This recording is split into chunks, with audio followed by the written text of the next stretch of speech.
ओम श्री परमात्मने नमः.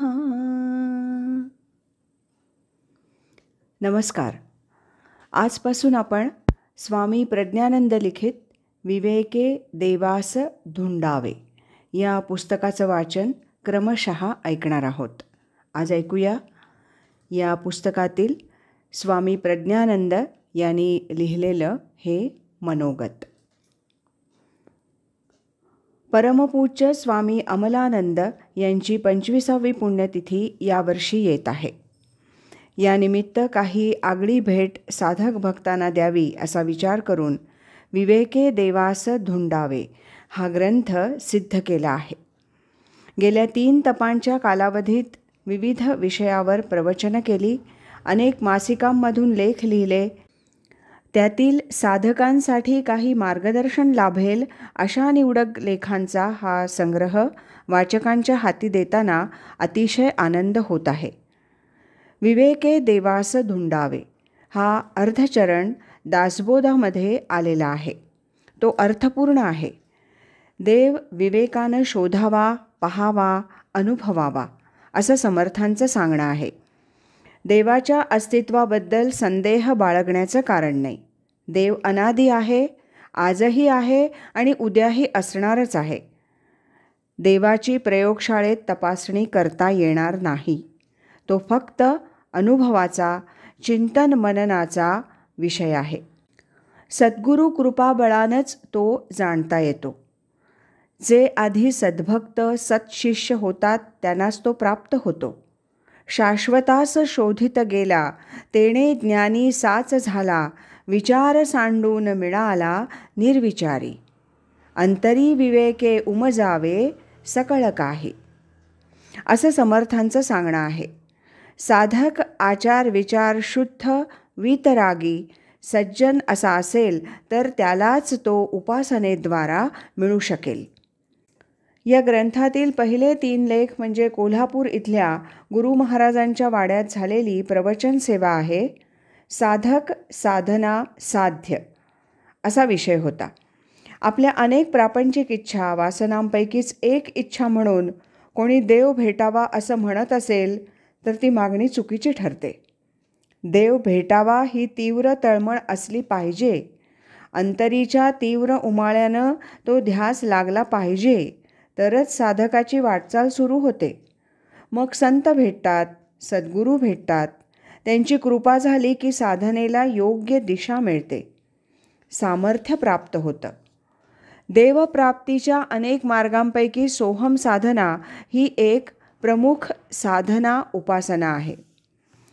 या साधनेतील मुख्य मर्म हाती आलं असेल तरच ती शुद्ध स्वरूपात केली जाते. या साधनेत आधी चित्तशुद्धी महत्त्वाची आहे. तत्त्वमसी या महावाक्याचा बोध शिष्यांच्या अंतर्यामी ठसला पाहिजे. विवेक वैराग्याच्या पायावर ही साधना विकसित होत गेली पाहिजे. केवळ ध्यानधारणेचा कालावधी वाढवित राहणं म्हणजे प्रगती नव्हे. साधकानं बाह्य साधनेलाच योग साधना मानू नये. सच्चा गुरुपुत्र व्हावं असं गोरक्षवाणीत आणि सिद्ध सिद्धांत पद्धतीत गोरक्षनाथांनी आग्रहानं सांगितलं आहे. सोहम साधनेत गुरुकृपाशक्तीला अनन्यसाधारण महत्त्व आहे असतं याकडे साधकाचं लक्ष वेधण्याचा प्रयत्न केलेला आहे. उपासना गटात शिव उपासना, राम उपासना, दत्त उपासना या 3 उपास्य दैवतांचा आणि त्यांच्या कृपाप्राप्तीच्या मार्गाचा परिचय करून दिलाय. उपासना जाणतेपणानेच केली जावी हा त्यामागे मुख्य उद्देश आहे. विज्ञान उपासनेचा विचारही या गटात मुद्दाम केलेला आहे. देवाचं भक्त जीवनातील प्रकटीकरण आनंद, रसमयता, सुसंवाद आणि सौंदर्य या माध्यमातूनच होत असतं. भक्तीचं वर्म हाती यावयास हवं, त्याशिवाय खरी भक्ती होत नाही हे पटवून देण्याचा प्रयत्न केलेला आहे. स्वामी समर्थ अक्कलकोट महाराज यांच्या संदर्भातील 5 लेखांमधून मला जाणवलेली स्वामी समर्थांची थोरवी मांडलेली आहे. अशा सत्पुरुषांच्या उपासनेमधून साधकाच्या जीवनात सद्गुण वाढीला प्राधान्य दिलं गेलं पाहिजे. साधना करून साधक उत्तरोत्तर विकसित होत गेला पाहिजे. त्याचं अंतर्विश्व पवित्र, शुद्ध आणि समृद्ध होत गेलं पाहिजे. अन्यथा सिद्धी, प्रसिद्धी, चमत्कार यात वाहत जाण्याची शक्यताच अधिक असते. परमार्थाला धंद्याचं स्वरूप प्राप्त होतं. महापुरुषांच्या चरणी खरं समर्पण, खरी शरणागती झाली असेल तर त्या महापुरुषांची कृपाशक्ती आंतरिक परिवर्तनास सहाय्य करते. साधना योग्य दिशेनं गतिमान होते, प्रकाशमानही होते. यासाठी साधक सदैव सावध हवा. कोणत्याही साधनेत सातत्य हवं, श्रद्धा हवी, अखंड साधना करण्याचा दृढ निश्चय हवा. परमेश्वराच्या निकटतम नेणारी ती प्रक्रिया आहे, याची जाणीव साधकाला असावी. साधना कालात येणाऱ्या अनुभवासंदर्भात साधकानं सावध असावं. काहीतरी चमत्कार करण्याची सिद्धी प्राप्त व्हावी, ती प्राप्त झाली तरच आपली साधना यशस्वी झाली असली अपेक्षा ठेवू नये. ही अपेक्षा साध्यापासून दूर नेणारी ठरते. साधनेनं साधक अहंकाररहित, नम्र असायला हवा. त्याच्या आचार विचार कृतीत शुद्धता असायला हवी. दैवी गुणसंपत्ती जोडण्यासाठी त्यानं प्रयत्न करावेत. सर्वांगीण प्रगती, व्यक्तिमत्वाचा पूर्ण विकास साधून श्रेष्ठतम समाधानाची प्राप्ती करून घेण्यात साधनेचं साफल्य आहे.